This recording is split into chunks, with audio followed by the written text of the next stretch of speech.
నమస్కారం. ప్రేక్షకులందరికీ శుభోదయం. ఈనాటి శుభయోగం శీర్షికన ఆదివారం సందర్భంగా సూర్యభగవానుడి సంపూర్ణమైన అనుగ్రహాన్ని సిద్ధింపజేసుకోవటానికి, అనారోగ్య సమస్యల తీవ్రతను తగ్గింపజేసుకోవటానికి, అధికార పదవులను సిద్ధింపజేసుకోవటానికి ఆదిత్య హృదయ స్తోత్రాన్ని ఏ విధంగా పఠించాలో పరిశీలిద్దాం. ఆదిత్య హృదయ స్తోత్రాన్ని ఆదివారం అంతరార్థం తెలుసుకుంటూ, భావం తెలుసుకుంటూ పఠించడం ద్వారా సూర్యభగవానుడి సంపూర్ణమైన అనుగ్రహానికి ప్రతి ఒక్కరూ సులభంగా పాత్రులు కావచ్చు. ఆదిత్య హృదయంలో సూర్యభగవానుణ్ణి పితరో వసవ సాధ్యాః హస్విన్యో మరుతో మనుః వాయుర్వహ్నిః ప్రజాః ప్రాణః ఋతుకర్త ప్రభాకరః అంటూ మనందరం కీర్తిస్తున్నాం. అంటే దీనిలో ఉన్నటువంటి అర్థాన్ని మనం పరిశీలిస్తే, పితరో అంటే పితృదేవతల రూపంలో ఉండి పితృదేవతల యొక్క సంపూర్ణమైన అనుగ్రహం మనకు కలిగింపజేస్తున్నటువంటి సూర్యభగవానుడికి నమస్కారం అని అర్థం. పితృదేవతల అనుగ్రహం కలగాలన్నా కూడా సూర్యుడిని ప్రసన్నం చేసుకోవాలి. సూర్యభగవానుడే పితృదేవతల రూపంలో ఉండి మనల్ని అనుగ్రహిస్తాడని ఈ శ్లోకం మనకు తెలియజేస్తోంది. అలాగే వసవ అంటూ ఈ శ్లోకంలో కీర్తిస్తున్నారు. వసవ అంటే అష్ట వసువుల రూపంలో ఉన్నటువంటి సూర్యనారాయణమూర్తికి నమస్కారం అని అర్థం. అలాగే సాధ్యాహ అంటే దేవతలలో అనేక మంది ఉంటారు. యక్షులు, గంధర్వులు, కిన్నెరులు, కింపురుషులు, ఇలా అనేక మంది దేవతలు ఉంటారు. వాళ్ళలో సాధ్యులు అనేటటువంటి దేవతలు ఉంటారు. ఆ సాధ్యులు అనేటటువంటి దేవతల రూపంలో ఉండి మానవాళిని అనుగ్రహిస్తున్నటువంటి సూర్యనారాయణమూర్తికి నమస్కారం అని అర్థం. అలాగే అశ్విన్యో అంటున్నారు. అంటే అశ్వనీ దేవతల రూపంలో మనల్ని అనుగ్రహిస్తున్నది సూర్యనారాయణమూర్తి అని ఆదిత్య హృదయం చెప్తోంది. అశ్వనీ దేవతల పేర్లు దస్తుడు, నాసత్యుడు.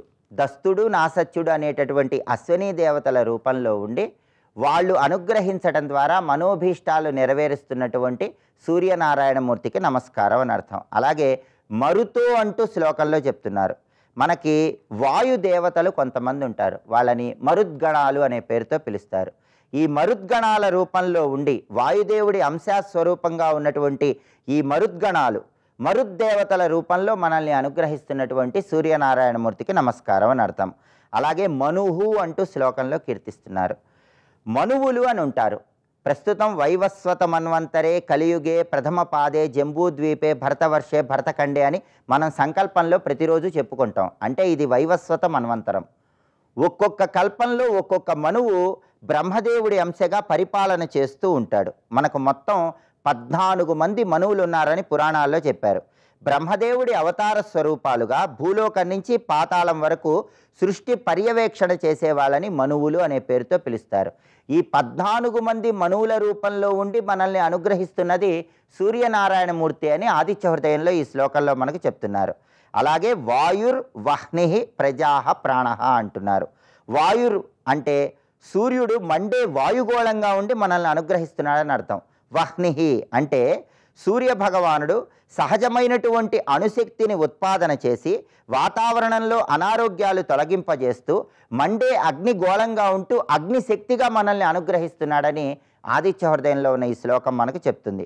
అలాగే ప్రజాః ప్రాణః అంటున్నారు. అంటే సూర్యభగవానుడు ప్రాణశక్తిని కలిగింపజేస్తాడు అని అర్థం. దీనిలో విశేషార్థం కూడా ఉంది. విశేషార్థం ఏంటంటే ఆత్మ చైతన్య శక్తి సూర్యనారాయణమూర్తి స్వరూపమే అని అర్థం. అందుకే ఆదిత్య మండల మధ్యాంతర్వర్తి నారాయణ అన్నారు. సూర్యమండల అంతర్భాగంలో శ్రీమన్నారాయణమూర్తి ఉన్నాడు. మన శరీరంలో ఆత్మరూపంలో ఉన్నటువంటి నారాయణ స్వరూపం కూడా సూర్యభగవానుడే అని ఆదిత్య హృదయంలో ఉన్న ఈ శ్లోకం మనకు చెప్తోంది. ఋతుకర్త ప్రభాకరః అంటే ఋతువులని నిర్మించేవాడు, ప్రభాకరుడు అంటే వెలుగును కలిగింపజేసేవాడు అని అర్థం. అంతరార్థం తెలుసుకుంటూ ఆదిత్య హృదయాన్ని పారాయణ చేసినట్లయితే సూర్యనారాయణమూర్తి సంపూర్ణమైన అనుగ్రహానికి పాత్రలై సకల శుభాలను సిద్ధింపజేసుకోవచ్చు. రేపటి శుభయోగం శీర్షికన లక్ష్మీ జయంతి, హోళీ పర్వదినం సందర్భంగా ఎలాంటి విధి విధానాలు పాటించాలో, తద్వారా ఎలాంటి ప్రయోజనాలు సిద్ధింపజేసుకోవచ్చో పరిశీలిద్దాం. నమస్కారం.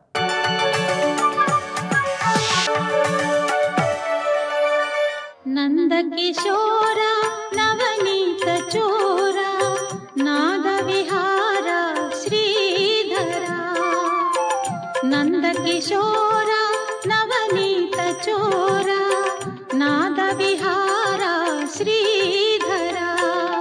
పారుష్యమేవచ తర్వాత వచ్చేది పారుష్యం. పారుష్యం అంటే కఠినంగా మాట్లాడడం, ఇతరుల మనస్సు నొప్పించేటట్లు మాట్లాడడాన్ని పారుష్యము అంటారు. అయితే పారుష్యం అనే వాడికి భగవత్పాల్ వారు అంటారు, కేవలం మాటలో పరుషత్వం కాదయ్యా, చేష్టలో కూడా పరుషత్వం ఉంటే పారుష్యం అనాలి అని. రెండూ కలిపే, మాట పరుషమే, చేష్టా పరుషమే. పైగా నా స్వభావమే అంతేనండి, సిగ్గుపడాలి దానికి. స్వభావాలు ఎలాంటివంటే, ఒకసారి ఒక తేలు నీటిలో కొట్టుకుపోతూ ఉంటే కప్ప కనబడిందిట. కొంచెం నన్ను ఒడ్డుకు చేర్చుతావా అన్నదిట. సరే, కప్ప తేలుని ఒడ్డుకు చేరుద్దామని వీపు నెక్కించుకుంటే మధ్యలో కుట్టిందిట. ఇదేంటి నువ్వు ఒడ్డు చేర్చుదాన్ని కుడుతున్నంటే ఏమనుకోకలేదు, నా లక్షణమే పద అందిట. ఓహో నీ స్వభావం అదా అనేది ఒకడు దుమికి మళ్ళీ నీటిలో పడిసింది. ఇది నా స్వభావం అంది. ఇక్కడ ఇలా ఉంటాయండి స్వభావం. కొట్టడం దాని స్వభావం, దుమకుడం దీని స్వభావం. కనుక ఈ క్రోధ పారుష్యాలు ఉన్నాయే, ఇవి ఇంత చిక్కు కలిగిస్తూ ఉంటాయి. స్వభావం అని వదిలిపెట్టకూడదు. కానీ అసురుల్లో అసలు గుణం కలిగిన వారిలో ఈ స్వభావం ఉంటుంది. అందుకే పారుష్యమేవచ అన్నమాట చెప్పారు. ఇక అజ్ఞానం చ అభిజాతస్య పార్థ సంపదమాసురీం. ఆసురీ సంపదతో పుట్టిన వారికి ఉండే 6 లక్షణాలు ఇవి. ముందే చెప్పుకున్న అభిజాతస్య అంటే పుట్టిన వారి లక్షణాలు. ఆసురీ సంపద కలిగిన వారి యొక్క పుట్టుకతో వచ్చిన లక్షణాలు ఎలా ఉంటాయి, కొన్ని స్వభావ సిద్ధంగా ఉంటాయి. దీన్ని బట్టి కొన్ని దైవీ గుణాలు, కొన్ని ఆసురీ గుణాలు కలిసి ఉన్నట్టు ఉన్నాయండి మాలో అని ఎవరికి వాడికి అనిపిస్తూ ఉండవచ్చు.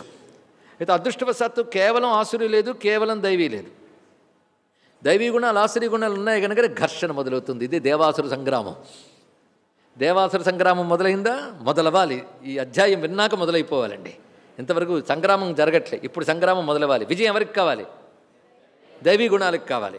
దైవీ గుణాలకి బలం కావాలంటే ఏం చేశారు? ప్రయత్నించారు. కానీ కర్మకాల అసురుడికి బలం వచ్చింది, ఆక్రమించేశారు. అప్పుడు మీరు పరిశీలించండి, దేవతలు ఎప్పుడూ చేసిన పని ఏమిటంటే అసురులు ఆక్రమించుకుంటే వెంటనే వెళ్ళి ఈశ్వరుని శరణు వేడారు. అవునా లేదా? ఇక్కడ అందుకే దైవీ గుణం కలిగిన వారు చేయవలసిన పని ఏమిటి అంటే భగవత్ చరణాగతులై ఆసురీ గుణాల నుంచి దూరంగా వెళ్ళాలని వీళ్ళు ప్రయత్నం వీళ్ళు చేస్తే భగవంతుడు తప్పకుండా అనుకూలిస్తాడు. ఇది మన పురాణములు ఉన్న దేవాసుర సంగ్రామ గాథలన్నిటి యొక్క పరమార్థం ఇది. అంటే ఇది మనకు చెప్పడం కోసం రాశారని కాదు, జరిగిన వృత్తాంతాల్ని మనం గ్రహించడం కోసం ఇవన్నీ చూపిస్తున్నారు. ఈశ్వరాశ్రయం. అందుకే అయితే విష్ణువు, లేకపోతే అమ్మవారు, లేకపోతే శివుడు ఆశ్రయించింది వాళ్ళని. దైవీ గుణములు, దేవగణములు, ఇది మొత్తం గమనించవలసినది ఇక్కడ. అందుకే ఈ అధ్యాయం అత్యంత ప్రధానమైనది. ఎందుకంటే ధర్మనిరతికి అధ్యాయం అవసరం, భక్తికి అధ్యాయం అవసరం, జ్ఞానానికి మరీ అవసరం.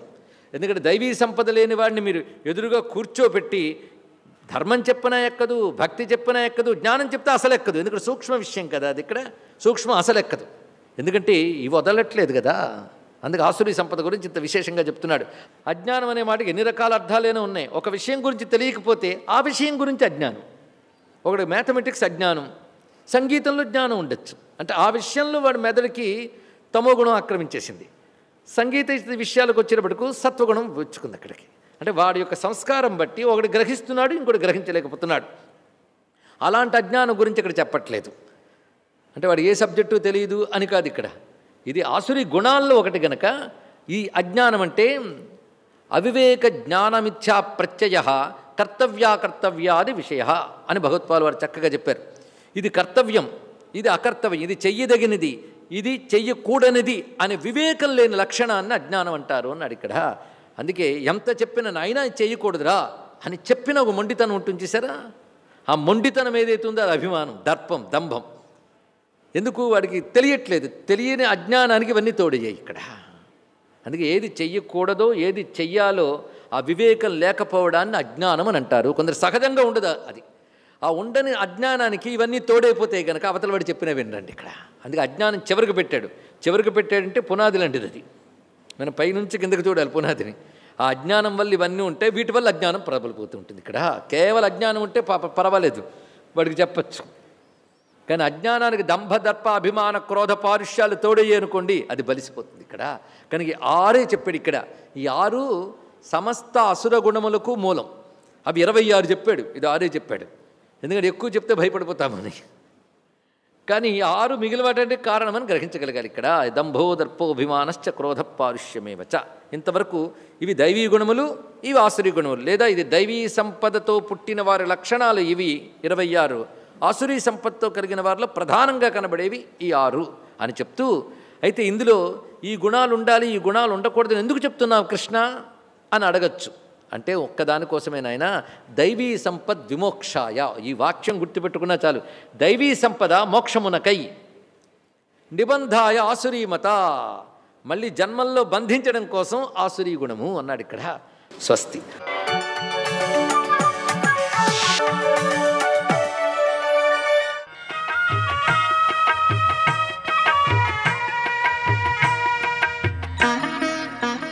శ్రీగణేశాయ నమః. శ్రీసరస్వత్యై నమః. శ్రీపాదవల్లభ నరసింహ సరస్వతి.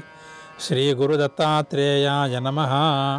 నాతి ప్రసీదసి తథోపచితోపహారైః ఆరాధితస్సురగణైర్హృది బద్ధకామైః యత్సర్వభూతదయయా అసదలభ్యయైకో నానాజనేష్వవహితః సుహృదంతరాత్మా. ఓ దేవా, నువ్వు అద్వితీయుడివి, ఉపాస్య దేవత అందరిలోకి కూడా ముఖ్యాతి ముఖ్యుడివి. అంతేకాదు, రకరకాల జీవజాతుల హృదయాంతరాళాలలో అంతర్యామివై వ్యాపించి ఉన్నటువంటి అంతరాత్మవే నువ్వే, సుహృతు అంతరాత్మ. అందుకే నువ్వు సమస్త జీవులకి మిత్రుడివి నువ్వు. అందువల్లే నీకు సర్వభూత దయ అనేటువంటి గుణం అత్యంత ప్రియంగా ఉంటూ ఉంటుంది. ఎవరి యందు అధిక ప్రీతి ఉంటుంది అని కదా నీ ప్రశ్న.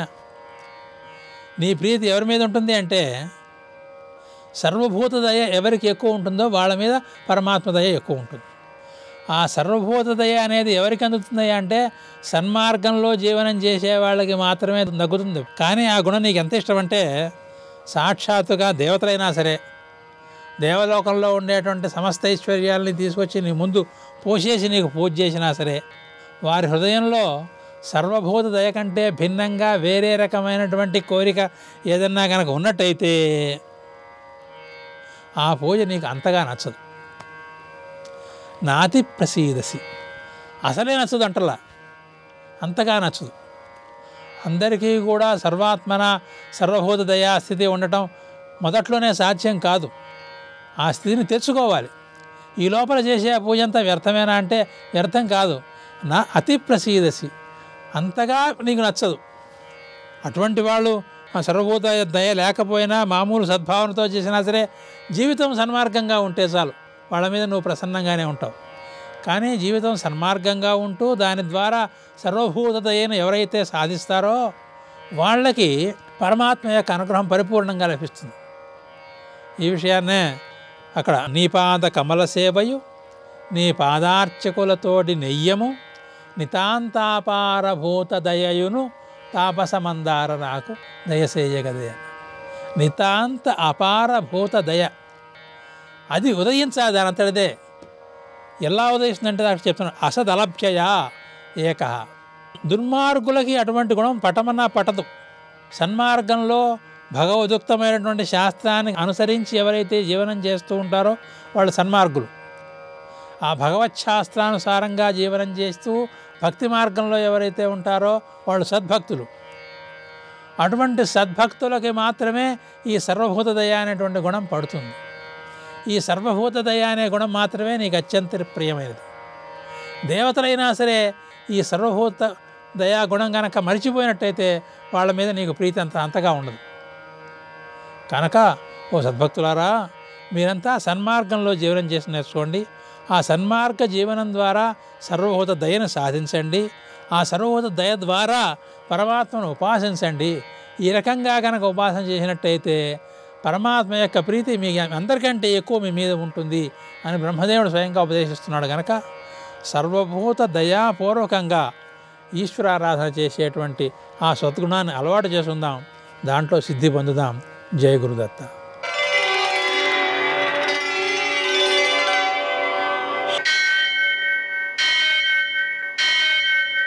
సహస్రశీరుషం దేవం విశ్వాక్షం విశ్వశంభువం విశ్వం నారాయణం దేవమక్షరం పరమం పదం విశ్వతః పరమాం నిత్యం విశ్వం నారాయణగుం హరిం విశ్వమేవేదం పురుషస్తద్విశ్వముపజీవతి పతిం విశ్వస్యాత్మేశ్వరగుం శాశ్వతగుం శివమచ్యుతం నారాయణం నారాయణం మహాజ్ఞేయం విశ్వాత్మానం పరాయణం.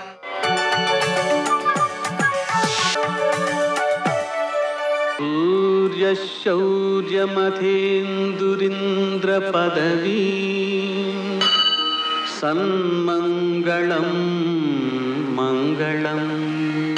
యః కర్తా జగతాం భర్తా సంహర్తా మహసాం నిధి ప్రణమామి తమాదిత్యం బహిరంతస్తమోపహం. నేటి కాలమాన విశేషాలను గమనిద్దాం.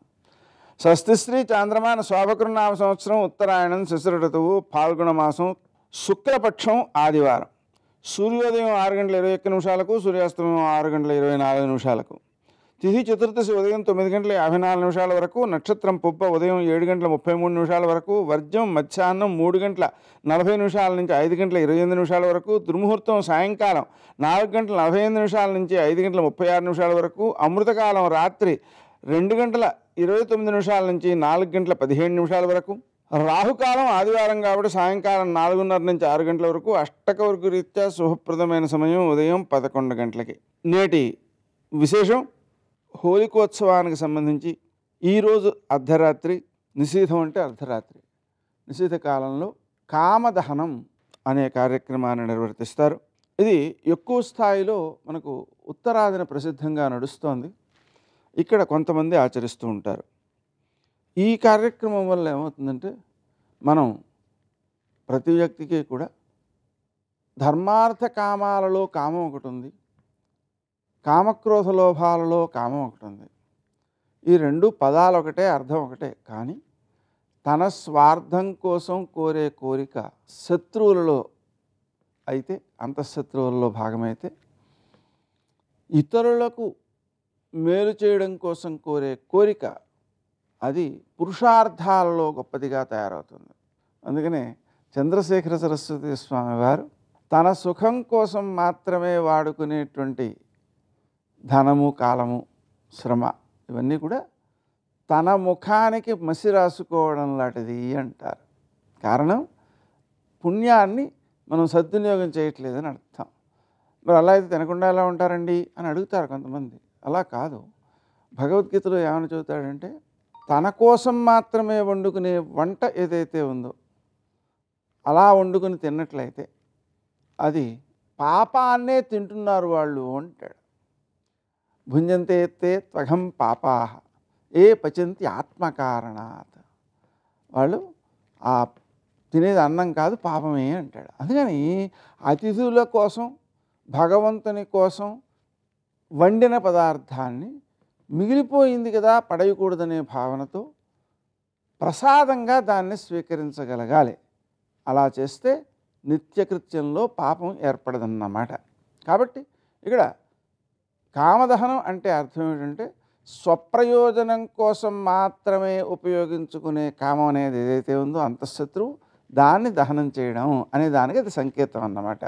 అలాగే ఈరోజు బ్రహ్మ సావరణిక మన్వాది కావడం వల్ల పితృదేవతారాధన చేయడం ద్వారా మన పిల్లలు సద్బుద్ధులతో, ధార్మికమైనటువంటి కార్యాలతో సమాజానికి మేలు చేసేవారుగా ఉంటూ మనకు ఆనందాన్ని ఇచ్చేవారుగా ఉంటారు పితృదేవతారాధన చేస్తే. అందుకని మనం పితృదేవతలను ఉద్దేశించి ఒక స్వయం పాకం ఇవ్వడమో, వీలైతే పిండ పితృతర్పణాలు ఇవ్వడమో, ఇవన్నీ కూడా ఉత్తమ ఫలితాలను అందజేస్తాయి. దీన్ని బ్రహ్మ సావరణిక మన్వాది అంటారు. ఇటువంటి మన్వాదులు 14 ఉంటాయి మొత్తం సంవత్సరంలో. అలా దీన్ని సద్వినియోగం చేసుకోవటం మంచిది. ఆదివారం కాబట్టి సూర్యోదయానికి ముందే నదీ స్నానం చేయడం, సూర్యోదయానంతరం చక్కగా సూర్య నమస్కారాలు చేసుకోవడం, మధ్యాహ్నం పూట స్వామివారిని పూజ చేసుకుని గోధుమ పాయసం నివేదన చేసి ప్రసాదంగా స్వీకరించడం, ఒక పూటే భోజనం చేయడం, పగలు నిద్రపోకపోవడం, నూనె పదార్థాలు తినకపోవడం, ఇవన్నీ కూడా శారీరక మానసిక ఆరోగ్యాలను వృద్ధి చేస్తూ విజయాన్ని, రోగ నిరోధక శక్తిని, సమస్య పరిష్కార శక్తిని పెంపొందిస్తాయి. ఈరోజు పూర్ణిమ సందర్భంగా రాత్రి గల పూర్ణిమను స్వీకరించి చేయాల్సినటువంటి వ్రతాలు, నోములు, రాత్రి చేసే హోమాలు, పూజలు చేస్తూ ఉంటాం. దాని ద్వారా చంద్రుని యొక్క అనుగ్రహంతో మన ఆలోచన సక్రమంగా పనిచేస్తుంది. నేటి ఆణిముత్యాలు.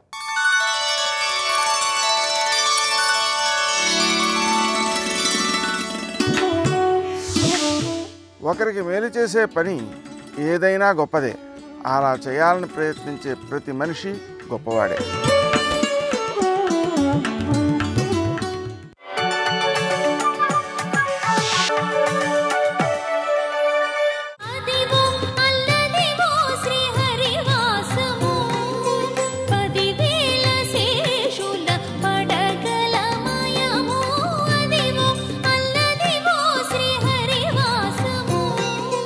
విశాలమైనటువంటి ఆ గడప, వెడల్పుగా ఉన్నటువంటి గడప అందరూ ముట్టుకుని నమస్కారం చేసి దాటలేక కొంతమంది తప్పక తొక్కి వెడుతుంటే గడప దాటి అవతల వైపుకి వెళ్ళి కొద్దిగా దాటి ఇలా కుడి చేతి వైపు తల ఎత్తి చూస్తే అనేక భాషలలో వ్రాయబడి తెలుగులో గడ్డపార అని వ్రాయబడి ఓ గుణపం వేళ్లాడుతుంది. దానికి చివరం ఒక బుడిపే తుప్పు పట్టి ఉంటుంది. ఎప్పుడూ అనంతాచార్యుల వారు వెంకటేశ్వర స్వామి వారి మీద విసిరితే పిల్లవాడి రూపంలో వచ్చి వెంకటేశ్వర స్వామి వారి దగ్గరికి వచ్చి మట్టి తట్ట మోస్తానంటే మా గురువుగారు నన్నీ చేయమన్నారు, నువ్వెందుకురా పిల్లాడా అడ్డం వస్తున్నామని చెప్పి విసిరినటువంటి గుణపం వెంకటేశ్వర స్వామి వారి గడ్డానికి తగిలితే భక్తుడి చేతి దెబ్బ తిన్నానని అందరూ తలుచుకోవాలని గడ్డం మీద ఇప్పటికీ పచ్చకర్పూరం ముద్ద పెట్టుకుంటూ ఉంటారు. ఆ అనంతాచార్యులు వారు విసిరితే వెంకటేశ్వర స్వామి వారి గడ్డానికి తగిలినటువంటి గుణపం కుడి చేతి పక్క గోడ మీద వేలాడుతుంటే దాటి కొంచెం ముందుకు వెళ్ళి ఇలా ఎడం పక్కకి చూస్తే వెంకటపతి రాయలు, అచ్యుతరాయలు, వరదాజీ అమ్మాణి ముగ్గురు కనపడి వెంకటేశ్వర స్వామి వారికి నమస్కారం చేస్తుంటారు. ఇలా కుడి పక్కకి తిరిగేటప్పటికీ వెంకటేశ్వర స్వామి వారి యొక్క మహాభక్తుడు, మహానుభావుడు, ఆంధ్రభోజుడు, సాహితీ సమరాంగణ సార్వభౌముడు, లలిత కళాప్రియుడు, కవి పండిత పోషకుడు, విద్వత్కవి శ్రీకృష్ణదేవరాయల వారు, పక్కన తిరుమలదేవి, అటు చిన్నాదేవి, ఇద్దరు భార్యలతో కలిసి ఇలా నమస్కరిస్తున్నటువంటి కృష్ణదేవరాయల వారిని చూసి కొంచెం ముందుకెళ్ళి ఇలా ఎడం పక్కకి తిరిగితే తులాభారం కనపడితే ఇక్కడే కదా భగవంతుణ్ణి అందరూ వడ్డీ కాసులవాడు, వడ్డీ కాసులవాడు, వడ్డీ పుచ్చుకుంటాడంటారు. ఆ పక్కనున్న రంగనాయకులు మంటపంలోకి వెళ్ళి ఆదిశేషుడు బంగారు పడగలతో చుట్టుకుని మూర్తి కనపడితే ఓసారి ప్రదక్షిణం చేసి అక్కడ అరుగు మీద కూర్చుంటే అయా రండి దర్శనానికి అంటే ఆ మెట్లు దిగి కొంచెం ముందుకెడితే అసలు ఎక్కడ ఏ దేవాలయంలో కనపడనటువంటి ఒక అద్భుతమైనటువంటి అమరిక. పెద్ద వాన వచ్చే సూచన వచ్చింది అనేటప్పటికీ అలా ఒక మీట నొక్కితే మొత్తం దేవాలయ ప్రాంగణం అంతా కూడా ఆచ్ఛాదన మంటపం తనంత తాను విచ్చుకుని వెళ్ళిపోతుంది.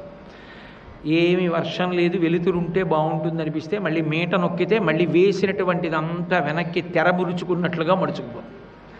అంత అద్భుతమైనటువంటి ఆ అమరికని ఒకసారి చూసి కొంచెం ముందుకెళ్ళి ఇలా 2 అడుగులు ఇలా చూస్తే పక్కన తిరుమల రాయ మంటపం, దాని మీద ఒక బంగారు రంగులో ఉన్నటువంటి ఒక పీటిక, ఆ ఫలకం జరిగి తిరుమల రాయ మంటపం వంక చూసి కుడి పక్కన ఉన్నటువంటి అద్దాల మంటపం. మధ్యాహ్నం వేళ ఇక్కడికే స్వామివారు వచ్చి ఊయలు ఊగుతారు, వేదపఠనం చేస్తారు.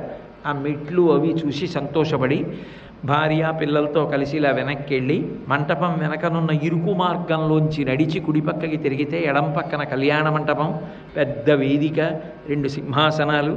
కొడుకుని పిలిచి కళ్యాణం చేసినప్పుడు ఒక సింహాసనంలో స్వామి, రెండో సింహాసనంలో ఉభయనాంచారులు ఉంటారా.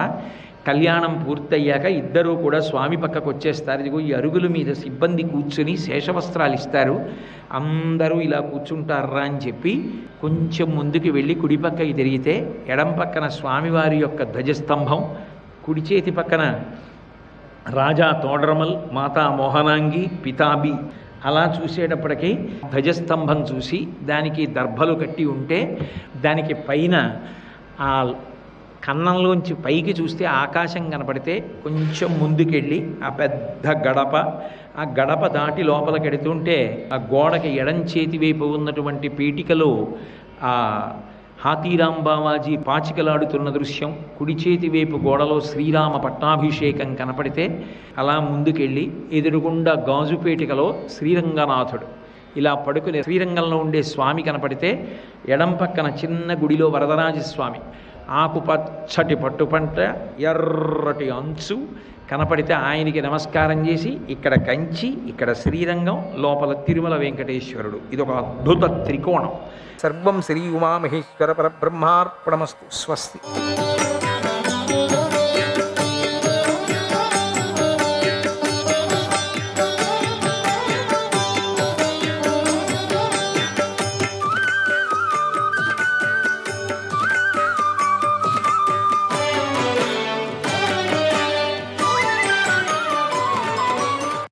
చరితం మహాత్మనో నిత్యం, చరితం మహాత్మనో నిత్యం, సాంగ్రామికమిదం స్మృతం, సాంగ్రామికమిదం స్మృతం. పఠన్ వై శతరుద్రీయం, పఠన్ వై శతరుద్రీయం, శృణ్వంశ్చ సతతోత్థితః.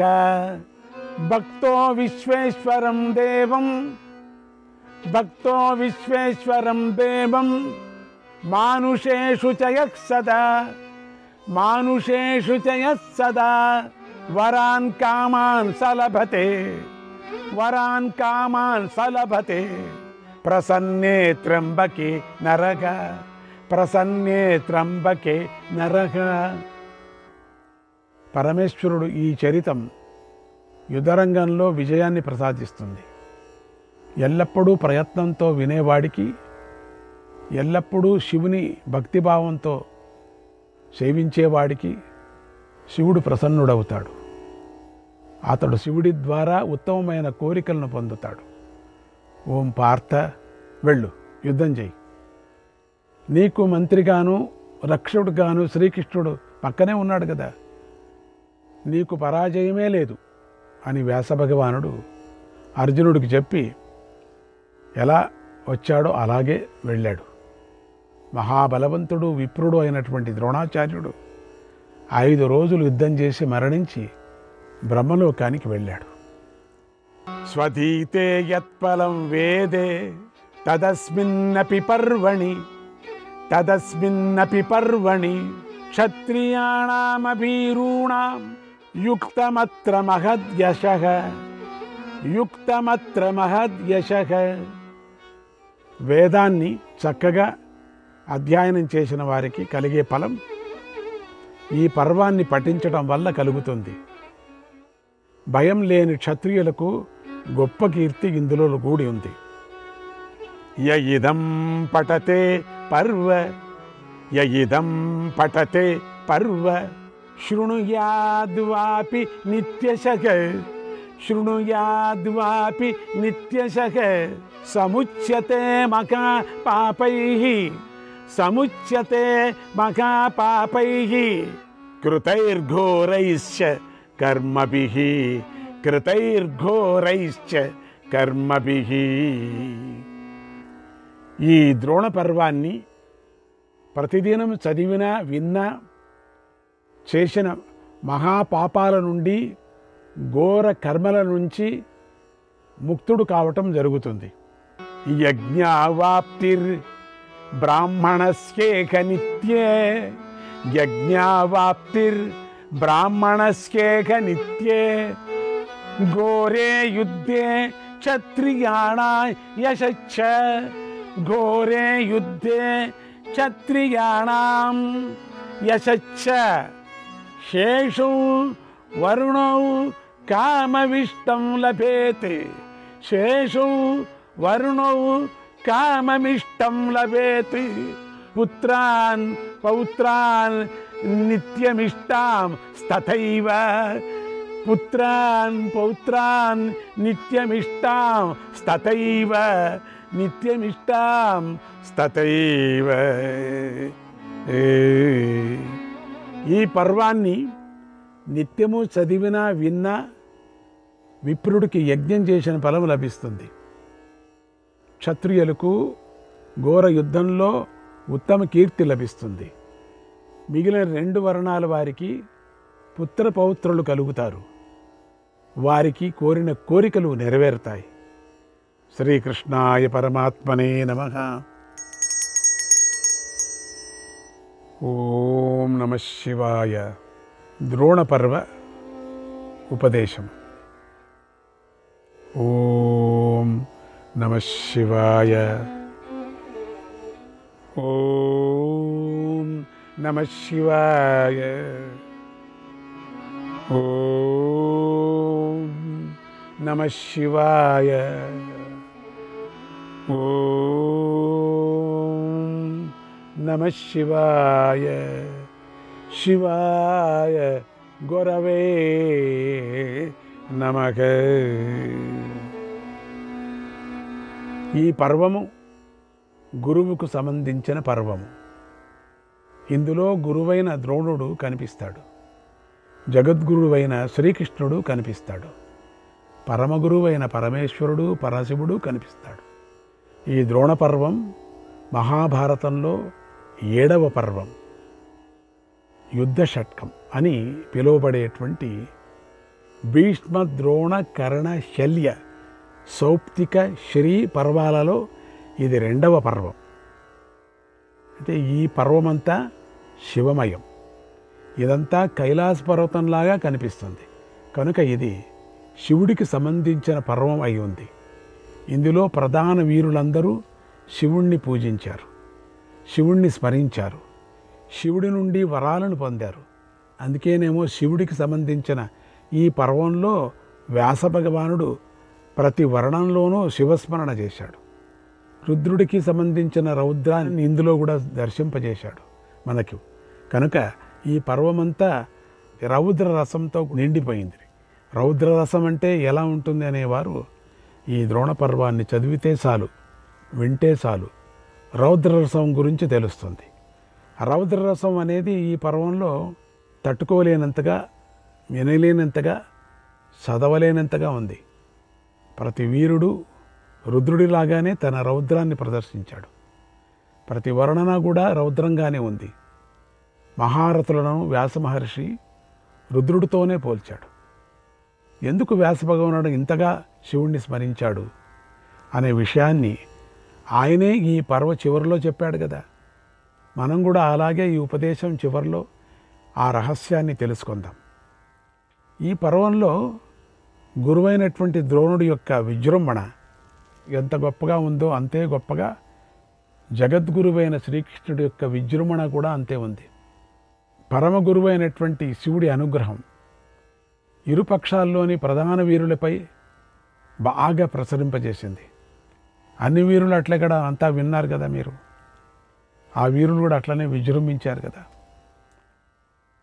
ఒక ద్రోణుడేమిటి, ఇక్కడ ఆ ద్రోణ పర్వంలో కనపడినటువంటి ఒక్కొక్కరు విచారంగా మనం చెప్పుకొని వచ్చాం కదా.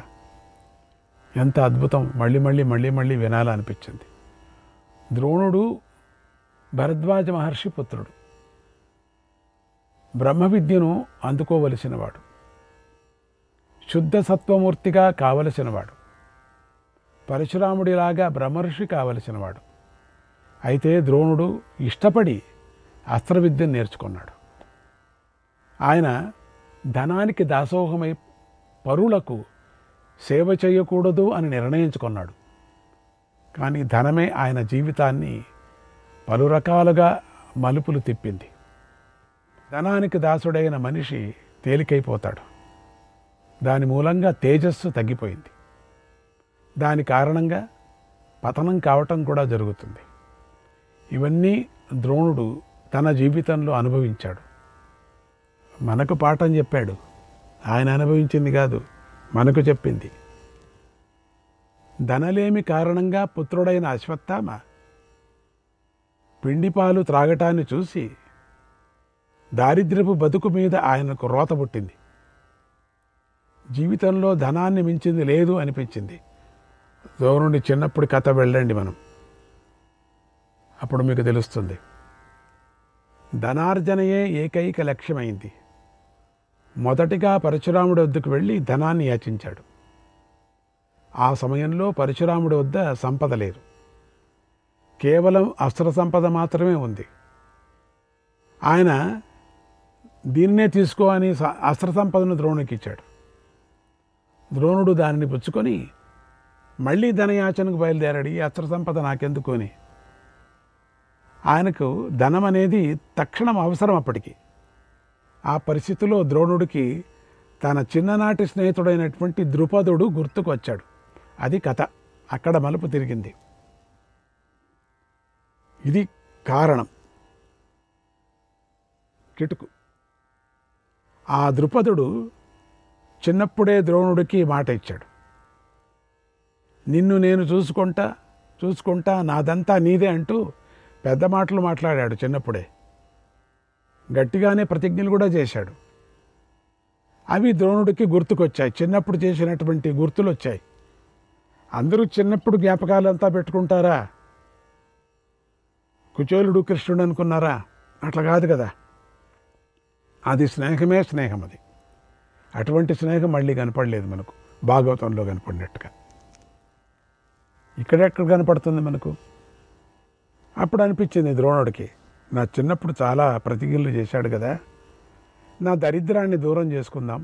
నా అశ్వత్థామ కంటే చిన్న పిల్లకాయకి పాలు కావాలన్నప్పుడు తన తల్లి పిండి నీళ్ళు ఇచ్చింది పాలుని. అది చూసి ఆయనకు రాత పుట్టి, ధనం ఉంటే కదా ప్రపంచంలో, ధనం లేకపోతే ఇది దరిద్రమా, ఇంత దరిద్రమా అని బయలుదేరిన వాడు ఏమైంది చూడండి. బ్రహ్మర్షి కావాలనేటువంటి వాడు, బ్రహ్మర్షి అయ్యేటువంటి యోగ్యత ఉండేవాడు. ఏమైంది చూడండి కొనాకు. కానీ చాలా పెద్ద పండితుడే, సందేహం లేదు. అవి ద్రోణుడికి గుర్తుకొచ్చా ఆ రోజు చిన్నప్పుడు చేసిన ప్రతిజ్ఞ, ద్రౌపదుడు చేసినటువంటి ప్రతిజ్ఞ. అందుచేత ద్రోణుడు సంతోషిస్తూ ఆ ద్రుపడి దగ్గరికి వెళ్ళాడు. ఆయన పెద్ద రాజా. వెళ్ళి అక్కడ యాచించాడు. అన్నం పెట్టినాకు అన్నాడు అంతే. యాచించమంటే పెద్ద రాజ్యం ఇవ్వని యాచించలేదు. నాకు అన్నం పెట్టవయ్యా అన్నాడు అంతే. ఆకలిగా ఉన్న బ్రాహ్మడికి అన్నం పెడితే 7 లోకాల్లో కూడా అన్నం దొరుకుతుంది అని చెప్పారు. ద్రుపదుడు ద్రోణుడిని ఘోర అవమానం చేసి పంపించాడు. అన్నం పెట్టడం కాకుండా, అన్నం పెట్టకపోతే అట్లే పంపించినా బాగుండేమో, అవమానం చేసి పంపించాడు. చిన్నప్పుడుదంతా జ్ఞాపకం పెట్టుకుంటావా నువ్వు? పోతావా? అబద్ధం చెప్తావా? నీ స్నేహం ఏమిటి నాకు? నువ్వు దరిద్రుడు. అదే మాట కృష్ణుడు చెప్పాడు ఆ కుచేలుడికి. కౌగిలించుకున్నాడు. ఆ మురికి గుడ్డలతోనే కౌగిలించుకొని తన శయనం మీద కూర్చోబెట్టుకున్నాడు. రుక్మిణితో పూజ చేయించాడు. అది స్నేహం అంటే. మళ్ళీ మళ్ళీ జ్ఞాపకం మనకు. అవమానం చేసి పంపించాడు. శాణికుడి కథ ఏమైందండి చూసారా? ఏమయ్యే వాళ్ళది. అప్పుడు ద్రోణుడిలో ప్రధానంగా 2 లక్ష్యాలు నిలిచాయి. వాటిలో ఒకటి ధన సంపాదన. ఇది ధన సంపాదన చేయాల. 2 అవమానానికి తగిన ప్రతీకారం. ధన సంపాదన ఏం అక్రమంగా చేయలేదు, సక్రమంగానే చేశాడు. ధన సంపాదన చేస్తానంటే ఇంకోరు తల కొట్టి కాదు చేయలే. ఇక్కడ తల కొట్టలేదు, తల ఎత్తేటట్టు చేశాడు. ద్రోణుడు ధనాన్ని ఎలా సంపాదించాలి, పగని ఎలా తీర్చుకోవాలని తీవ్రంగా ఆలోచించాడు. చాణక్యుడు యోచన చేసినట్టుగా. ప్రస్తుతం ద్రోణుడు ఉపాధ్యాయుడి స్థానంలో ఉన్నాడు, ఆ స్థాయిలో ఉన్నాడు. కనుక ఇలా తానొక్కడే ద్రుపదుడి మీదకు దండెత్తితే బాగుండదు కదా. దండెత్తవచ్చు కానీ బాగలేదు. కనుక శిష్యుల చేత ఆ కార్యం చేయిస్తే బాగుంటుందని భావించాడు. ఎందుకంటే ఎన్నో అస్త్ర విద్యలు పరశురాముడి నుంచి పడ్డాయి వచ్చేసాయి కదా, ఆయన ఇచ్చాడు కదా. అటువంటి అస్త్ర విద్యలు నేర్చుకున్నటువంటి అపార గురుభక్తి గల శిష్యుడి కోసం వెతికాడు. ఆ సమయంలో కౌరవ పాండవులతో పరిచయం ఏర్పడింది. అక్కడ హస్తినాపురంలో ఉద్యోగం దొరికింది. రాజపిల్లలందరూ కూడా కత్తి వరుస, డాలు వరుస, బల్ల వరుస ఇవన్నీ కూడా మనం అంతా యుద్ధభూమిలో చాలామందికి ఇప్పుడు ఆయుధాల పేర్లన్నీ వచ్చేస్తాయి. ఆ పేర్లన్నీ ఈయనకు తెలుసు బాగా. వాళ్ళు ఎప్పుడూ నేర్పిస్తుంటారు కదా. దాంతో ద్రోణుడిని పీడిస్తున్నటువంటి 2 సమస్యల్లో ఒకటైన దరిద్ర బాధ తొలగిపోయింది. అక్కడ ప్రిన్సిపాల్గా చేరుకున్నాడు. పెద్ద యూనివర్సిటీ లాగా చేశాడు అక్కడ. ఎందుకంటే కౌరవులు పాండవులకి ఇద్దరికి చెప్పాడు కాబట్టి యూనివర్సిటీ అయింది. ధనము సౌకర్యాలు కూడా బాగా దొరికాయి, పుష్కలంగా లభించాయి. పిండి పాలేమిటి, అయ్యో అక్కడే ఆ గుడుకుడుకు పాలే నోట్లో పిండేటట్టుగా చేసుకున్నాడు. అంత సౌకర్యం. గురుస్థానం వేరే దక్కింది. గురుస్థానం అంటే ఇంకా మహారాజులాగానే. పుత్రుడైన అశ్వత్థామకు కూడా మంచి ఉద్యోగం దక్కింది. దీంతో మొదటి సమస్య పూర్తిగా తొలగిపోయింది. డబ్బులు వచ్చాయి, విద్య ఉంది. ఇక 2వ సమస్య అవమాన బాధ. అవమానం భరించలేకపోతున్నాడు. మిత్రుడు అంటూ ఘోరావమానం చేసినటువంటి ద్రుపదుడికి గట్టిగా బుద్ధి చెప్పాలనుకున్నాడు. ఈ ద్రుపదుడికి చెప్పాల్సిందే అనుకోండి. ఈ సమస్యను తీర్చుకోవటానికి ద్రోణుడు కౌరవ పాండవులను పరీక్షించాడు. ఎవరు దీంట్లో గట్టిగా ఉన్నారు వాళ్ళను ద్రుపదుడి మీదకి పంపిస్తామని. అందులో తేలింది ఏంటంటే అర్జునుడు అన్ని విధాలుగా శ్రేష్ఠుడు అనిపించింది.